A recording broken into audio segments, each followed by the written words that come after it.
Hola, mi nombre es Diana Betancourt y vamos a hablar hoy sobre los exámenes médicos ocupacionales y la resolución 1843 del 2025. Es importante que trabajemos este tema porque dentro de las organizaciones se ha identificado un vacío importante frente a los exámenes que se deben realizar al momento de tener un vínculo contractual con los colaboradores. Entonces, para generar un poquito más de contexto, esto no es algo nuevo, simplemente se generaron unos cambios el año pasado frente a los exámenes médicos y un tema también conceptual.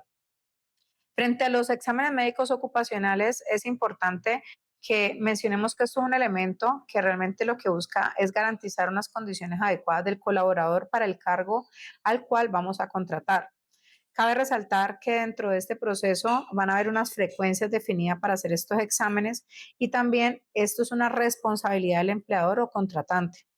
Hay algunas prácticas que las organizaciones realizan. Estas prácticas muy seguramente van a haber unas que están muy fortalecidas, otras que no tanto.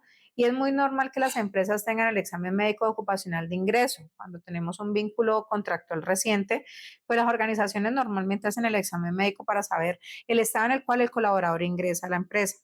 Pero hay de pronto otros exámenes que se están convirtiendo en un pilar para garantizar esas condiciones de salud y a veces las empresas no están teniendo el debido proceso adecuado para hacer estos exámenes médicos.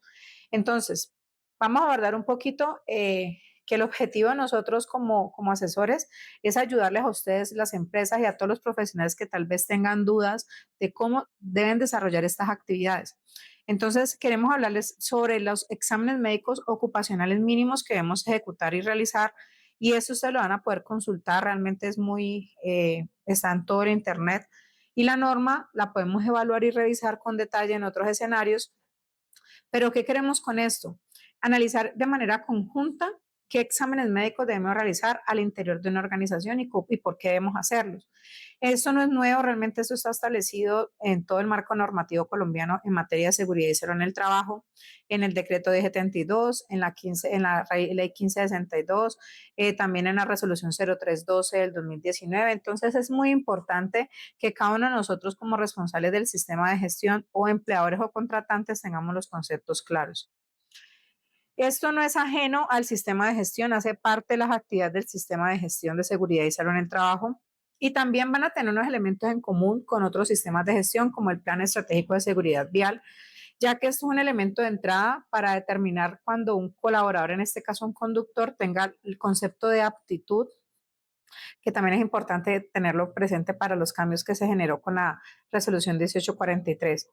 Entonces, anteriormente, ¿cómo funcionaba? Realmente la dinámica se modificó de manera sustancial porque los exámenes médicos tenían unos vacíos frente a las frecuencias o las definiciones que daban como muy a criterio de la empresa o de la misma IPS donde se hacen los exámenes médicos. Pero acá, ¿qué nos están diciendo? Realmente vamos a tener unos sistemas de alerta cuando tenemos una incapacidad que supere los 20 días, automáticamente vamos a tener que empezar a generar todas las alertas tempranas para que cuando este colaborador se reincorpore, que en otro video ustedes van a poder ampliar este tema de la reincorporación, tengamos los elementos de entrada suficientes para hacer el tratamiento adecuado de este colaborador. Una vez nosotros tengamos claro que si tenemos una incapacidad, pues vamos a tener un examen médico. Entonces hablemos de los tipos de exámenes médicos que existen. Tenemos el examen médico de ingreso. Este examen médico se hace antes de hacer el vínculo contractual con el colaborador. Entonces, porque hay dos etapas. Tenemos el preingreso. En este momento el colaborador no ha ingresado. Muchas empresas hacen esta práctica, hacen el de preingreso porque ciertos cargos requieren unos niveles de aceptabilidad para generar ese vínculo contractual. Normalmente no podríamos usar un criterio de un concepto no apto o no adecuado, que no tengamos ese aval para tener ese colaborador como un elemento suficiente para no generar el vínculo contractual. Entonces, no lo genero yo normalmente, no lo recomiendo. Si nosotros tenemos un vínculo contractual con un colaborador y hacemos el proceso de selección y hacemos el reclutamiento, hacemos la debida contratación, pues antes de yo tener como todas estas etapas de contratación, hay que hacer una validación para ver sus condiciones de salud. Pero este examen debe ser muy eh, específico para el cargo, realmente para garantizar un tema de aptitud para las actividades que va a desarrollar, ¿sí? Entonces, el de preingreso es antes del vínculo contractual, el de ingreso es una vez tengo el vínculo contractual, ya la persona me firmó contrato, entonces hago el examen médico de ingreso. Este examen médico de ingreso va a depender también de la actividad que el colaborador va a desarrollar. Si tenemos un colaborador que para sus funciones va a requerir ser, no sé, va a hacer trabajo en alturas, hay un paquete de exámenes para el colaborador para trabajos de altura. Si el colaborador va a ser conductor, hay un paquete para exámenes médicos de colaborador conductor. Si tenemos personal administrativo, tenemos también unos exámenes que se deben hacer para el personal administrativo. Normalmente, dependiendo del cargo, es que se efectúan los exámenes médicos. ¿Quién determina esto? Estos elementos realmente se construyen a partir del conocimiento del profesional en seguridad y salud en el trabajo junto con el médico laboral de la IPS. Se generan esos elementos de entrada para determinar qué exámenes son de ingreso, qué exámenes son de periódicos, qué exámenes son de egreso o los diferentes tipos de exámenes que hay. La periodicidad de los exámenes médicos periódicos, como su nombre lo dice, son después de que hacemos el vínculo contractual a un periodo, sea al año, 6 meses, 2 años. Esa periodicidad la determina el médico laboral con el profesional en seguridad y salud en el trabajo. Entonces, esto se genera en algo que se documenta, bien sea en el perfil del cargo, sea una matriz de perfiles, otras personas lo llaman profesiograma, bueno, va a tener unas variaciones de término, de nombre, pero deben estar repositados en alguna parte y definidos por la organización para determinar la frecuencia de estos exámenes médicos.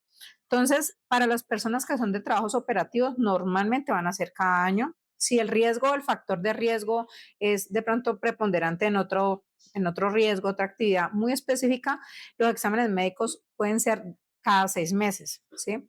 Entonces, es importante que nosotros revisemos esos exámenes médicos periódicos y las actividades que nosotros vamos a desarrollar para este colaborador.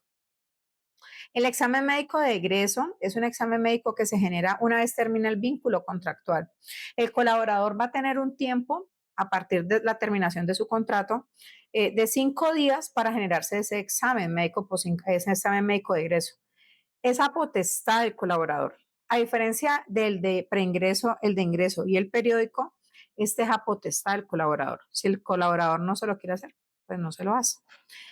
Tenemos otro examen médico que es el posincapacidad y es aquel que supera una incapacidad superior a 30 días deberá hacerse el examen médico posincapacidad. Vamos a tener también otro examen médico que es cuando la persona cambia de cargo.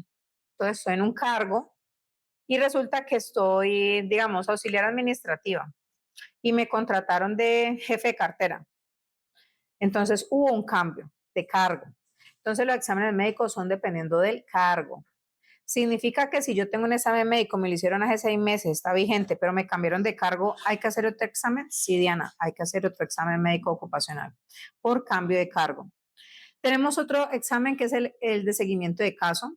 Este es un examen bien particular porque normalmente se va a presentar cuando tenemos personas con alguna condición de salud, alguna enfermedad, alguna condición particular y debemos hacerle un seguimiento por parte del área de seguridad y salud en el trabajo y necesitamos esa información experta del médico para determinar si ese colaborador sigue o no con algunas recomendaciones, sigue o no con algunas restricciones y por el contrario tenemos que hacer ajustes a sus funciones.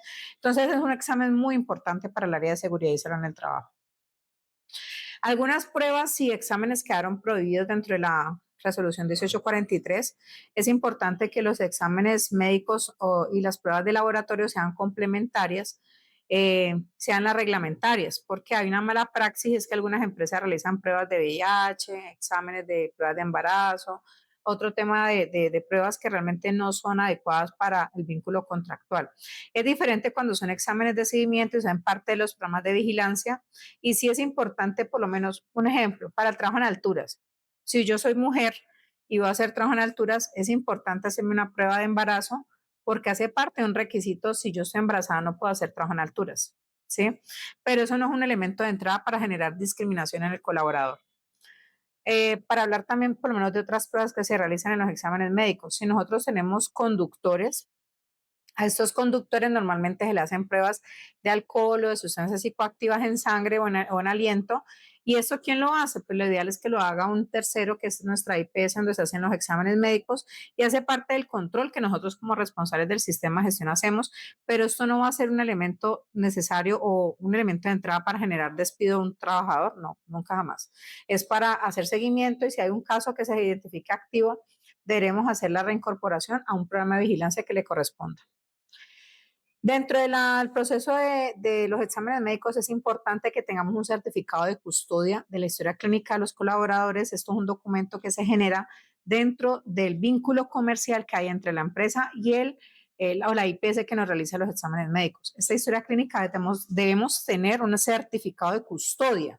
Entonces, el contratante tiene una certificación de custodia de la historia clínica y debemos tener también la licencia en salud ocupacional de la IPS que realiza los exámenes médicos ocupacionales. Esto es un requisito que siempre nos lo van a pedir en los elementos de auditoría o verificación del Ministerio de la ARL. Dentro de los errores que tenemos es a veces ignorar esas periodicidades y también vamos a tener nosotros un elemento es que a veces no tenemos un vínculo muy afín con la IPS donde hacemos los exámenes médicos. Entonces es importante resaltar ese vínculo de confianza que tenemos con nuestra IPS para que podamos conversar con este médico y tal vez que nos expliquen qué podemos, qué no podemos hacer, que tengamos dentro de nuestra mesa técnica también apoyo a un médico laboral, eso es muy importante. Y si no tenemos ese conocimiento, pedir apoyo a la mesa de salud de la ARL. Espero que esa información haya sido de su interés y vernos en una próxima oportunidad. Feliz tarde.